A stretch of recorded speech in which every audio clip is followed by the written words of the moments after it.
Você provavelmente já ouviu falar em iniciativas, épicos, histórias de usuário, tarefas e outros termos similares.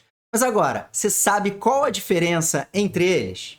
Então confere esse vídeo aqui para você entender de uma vez por todas o que significa cada um desses termos. Bora lá!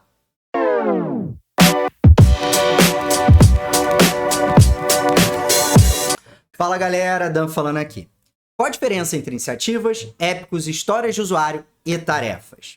Começando pelas iniciativas. Normalmente as iniciativas são grandes projetos que conduzem para um objetivo comum dentro da empresa. Normalmente as iniciativas demoram meses para serem concluídas. Já os épicos, eles são grandes entregas dentro de uma única iniciativa. Os épicos normalmente demoram semanas para serem concluídos, ou no caso de times que utilizam o Scrum, demoram algumas sprints.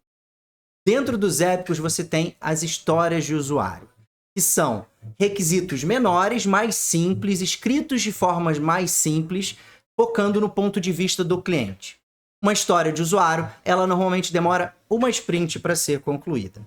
E para finalizar, a gente tem as tarefas. As tarefas normalmente são subseções de uma história de usuário. Você pega uma história de usuário, quebra ela em entregas menores para facilitar a sua conclusão.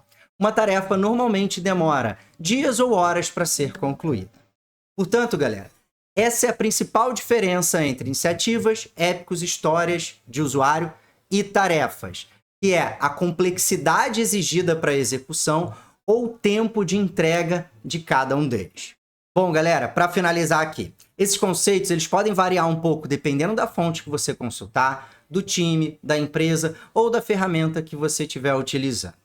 O que importa é você reconhecer que iniciativas, épicos, histórias de usuário e tarefa têm níveis diferentes de tamanho, complexidade e tempo de entrega.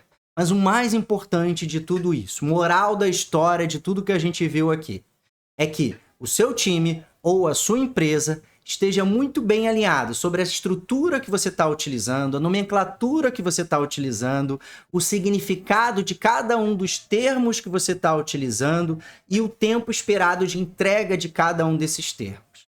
E, além disso, é que todo mundo use isso de forma consistente, porque não adianta nada um time estar utilizando um termo com um horizonte de tempo diferente de um outro time e ninguém se entende. Beleza? Bom, se você curtiu esse vídeo aqui, deixa seu like aqui no vídeo, segue a gente aqui no canal para a gente continuar trazendo cada vez mais vídeos como esse para você. Te vejo no próximo vídeo.